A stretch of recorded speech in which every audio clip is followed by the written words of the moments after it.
Assalamualaikum warahmatullahi wabarakatuh.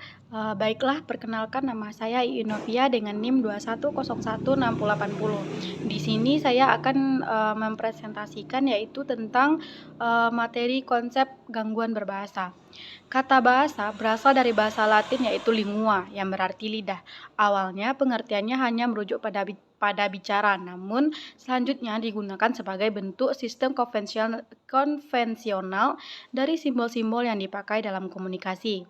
Serta bahasa juga sebagai satu sistem lambang konvensional yang kompleks dan dinamis yang dipakai dalam berbagai cara berpikir dan berkomunikasi.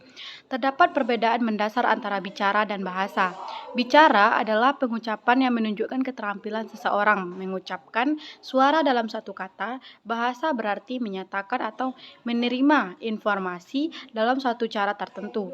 Bahasa merupakan salah satu cara berkomunikasi. Bahasa reseptif adalah kemampuan untuk mengerti apa yang dilihat dan apa yang didengar.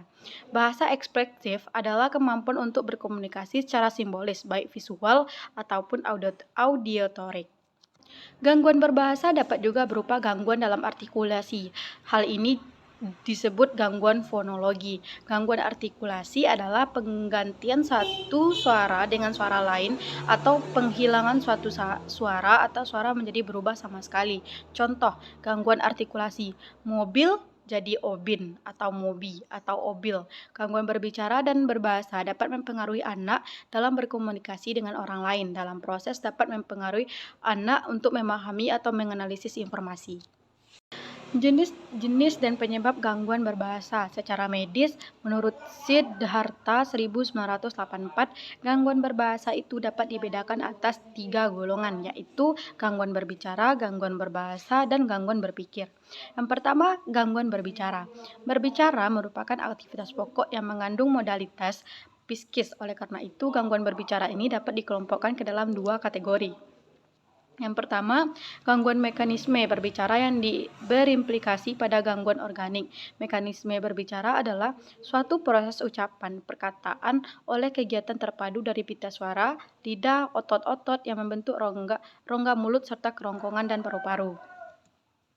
Gangguan berbicara ini dapat dirinci lagi menjadi yang pertama gangguan akibat faktor kelainan paru-paru, yang kedua akibat faktor laringan, dan yang ketiga gangguan akibat faktor lingual, lidah yang sariawan atau terluka akan terasa pedih kalau digerakkan. Yang keempat, gangguan akibat faktor resonansi. Gangguan akibat faktor resonansi ini menyebabkan suara yang dihasilkan menjadi bersengu.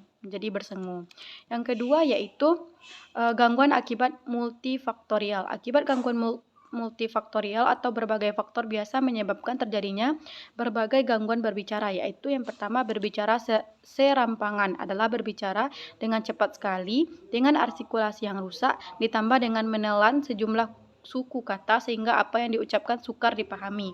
Yang kedua, berbicara propulsive biasanya terdapat pada para penderita penyakit Parkinson. Para penderita penyakit ini biasanya bermasalah dalam melakukan gerakan-gerakan. Dan yang ketiga, berbicara mutis atau mutisme. Penderita gangguan mutisme ini tidak berbicara sama sekali. Sebagian dari mereka mungkin masih dapat dianggap membisu, yakni memang sengaja tidak mau berbicara. Mutisme ini sebenarnya bukan hanya tidak dapat berkomunikasi secara verbal saja, tapi juga tidak dapat berkomunikasi secara visual maupun isyarat, seperti dengan gerak-gerik dan lain sebagainya. Yang ketiga yaitu gangguan psikogenik. Gangguan ini sebenarnya tidak bisa disebut sebagai gangguan berbicara. Mungkin lebih disebut sebagai variasi cara berbicara yang normal. Mungkin lebih tepat disebut dengan variasi tersebut, tetapi merupakan ungkapan dari gangguan di bidang mental. Gangguan ini dapat dibagi lagi menjadi beberapa macam. Yang pertama, berbicara manja. Disebut berbicara manja karena ada kesan anak yang melakukan meminta perhatian untuk dimanja. Yang kedua, berbicara kemayu. Dan yang ketiga, berbicara gagap. Ialah berbicara yang kacau karena sering tersendat-sendat dan lain sebagainya. Lalu Beberapa penelitian menunjukkan penyebab gangguan bicara adalah adanya gangguan hemisfer dominan. Penyimpangan ini biasanya merujuk ke otak kiri. Beberapa anak juga ditemukan penyimpangan belahan otak kanan, corpus callosum, dan lintasan pendengaran yang saling berhubungan. Hal ini dapat disebabkan karena di luar organ tubuh seperti lingkungan yang kurang mendapatkan stimulasi yang cukup atau pemakaian dua bahasa. Bila penyebabnya kurang mendapatkan stimulasi yang cukup, pemakaian dua bahasa, bila penyebabnya tersebut, keterlambatan yang terjadi tidak terlalu berat. Terdapat 3 penyebab keterampilan berbicara, terbanyak diantaranya adalah retardasi mental, gangguan pendengaran, dan keterampilan maturasi. Keterlambatan maturasi ini sering juga disebut keterlambatan bicara fungsional. Penyebab gangguan berbicara ialah sebagai berikut. Yang pertama, hambatan pendengaran. Pada beberapa kasus, hambatan pada pendengaran berkaitan dengan keterlambatan bicara. Jika si anak mengalami kesulitan pendengaran, maka dia akan mengalami hambatan pula dalam memahami, meniru, dan menggunakan bahasa. Salah satu penyebab gangguan pendengaran anak adalah karena adanya infeksi telinga. Yang kedua yaitu hambatan perkembangan pada otak yang menguasai kemampuan oral motor, yaitu ada kasus keterlambatan bicara yang disebabkan adanya masalah pada area oral motor di otak, sehingga kondisi ini menyebabkan terjadinya ketidakefisienan hubungan di daerah otak yang bertanggung jawab menghasilkan bicara. Akibatnya, si anak mengalami kesulitan menggunakan bibir, lidah, rahangnya untuk menghasilkan bunyi kata tertentu. Hambatan ketiga yaitu masalah keturunan. Masalah keturunan sejauh ini belum banyak diteliti korelasi dan etiologi dari hambatan pendengaran. Namun, sejumlah fakta menunjukkan pula bahwa pada beberapa kasus di mana seorang anak mengalami keterlambatan bicara, ditemukan adanya kasus serupa pada generasi sebelumnya atau pada keluarganya. Selanjutnya yaitu adanya hambatan masalah pembelajaran dan komunikasi dengan orang tua. Masalah komunikasi dan interaksi dengan orang tua tanpa disadari memiliki peran yang penting dalam membuat anak mempunyai kemampuan berbicara dan berbahasa yang tinggi. Banyak orang tua yang tidak menyadari bahwa cara mereka berkomunikasi dengan anaknya ialah juga membuat anak tidak punya banyak pendengaran kata-kata, kurang dipacu untuk berpikir logis, analisa, atau membuat kesimpulan dari kalimat-kalimat yang sangat sederhana sekalipun. Hambatan selanjutnya yaitu faktor televisi. Sejauh ini, kebanyakan nonton televisi pada anak-anak usia balita merupakan faktor yang membuat anak lebih menjadi pendengaran pasif. Pada saat nonton televisi, anak akan lebih sebagai pihak yang menerima tanpa harus mencerna dan memproses informasi yang masuk.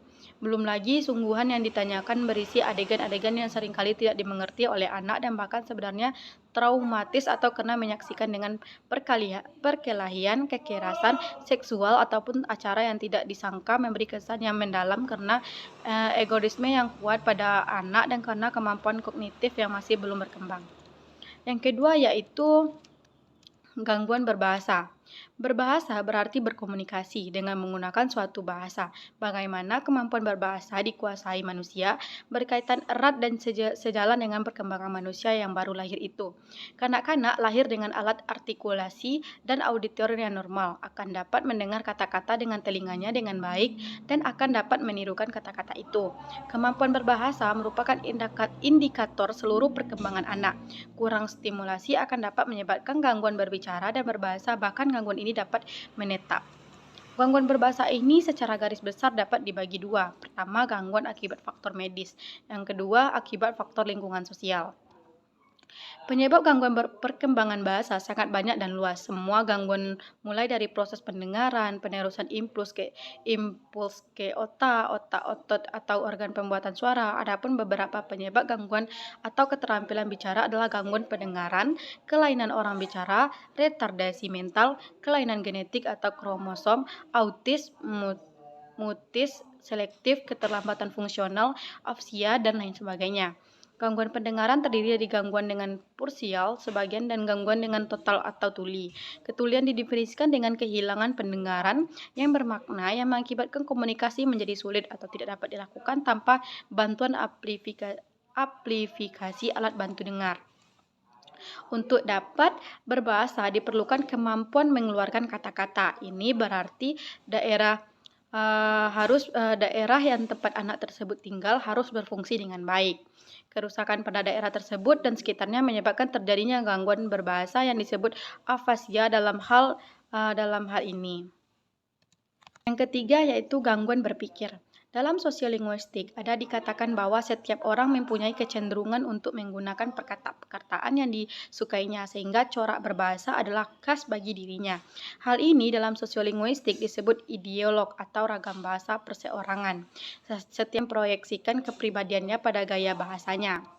Lalu kalau diingat bahwa ekspresi verbal merupakan pengutaraan isi pikiran, maka yang tersirat dalam gaya bahasa tertentu ialah isi pikiran itu. Yang keempat yaitu gangguan lingkungan sosial. Maksud dari akibat faktor lingkungan adalah terasingnya anak yang aspek biologis bahasanya normal dari lingkungan kehidupan manusia. Keterasingan bisa disebabkan karena diperlakukan dengan sengaja, bisa juga karena hidup bukan dalam alam lingkungan manusia, melainkan dipelihara oleh binatang, dan lain sebagainya. Jadi, anak terasing karena tidak ada orang yang mengajak dan diajak berbicara, tidak mungkin dapat berbahasa karena dia sama sekali terasing dari kehidupan sosial masyarakat, maka dengan cepat ia menjadi sama sekali tidak dapat berbahasa. Maka anak yang terasing tersebut tidak mendengar atau memahami kata-kata yang bisa diserapnya untuk ia berbicara. Maka sebenarnya anak terasing yang tidak punya kontak dengan manusia, sebab manusia pada hakikatnya adalah makhluk sosial. Gangguan sosial ialah terasingnya seorang anak dari lingkungan kehidupan manusia namun berbahasanya normal. Cara mencegah dan menangani gangguan berbahasa. Seandainya orang tua mencurigai anaknya mengalami hambatan berbicara, maka hal ini haruslah diteliti dan diperiksa oleh ahli memang berkompeten dengan bidangnya. Untuk menghadiri terjadinya salah satu hal tersebut, maka cara mencegah dan menangani gangguan berbahasa yaitu sebagai berikut. Yang pertama, ada fisiologis dan neurologis. Dokter memeriksa secara menyeluruh untuk mengetahui apakah keterlambatan tersebut disebabkan masalah pada alat pendengaran, sistem pendengaran ataupun pada areal otak yang mengatur mekanisme pendengaran berbicara dan otak yang memproduksi kemampuan berbicara. Yang kedua adalah psikologis.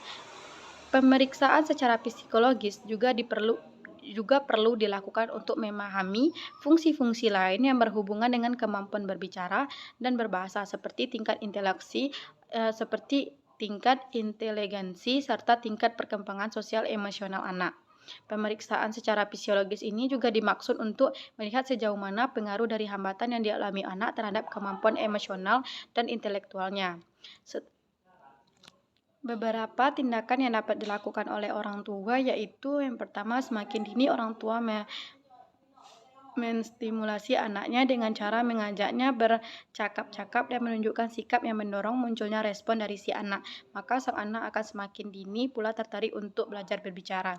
Yang kedua, orang tua harus bisa menjalin komunikasi dengan diasili oleh senyuman, pelukan, dan perhatian. Dengan demikian sang anak akan termotivasi untuk berusaha memberikan responnya.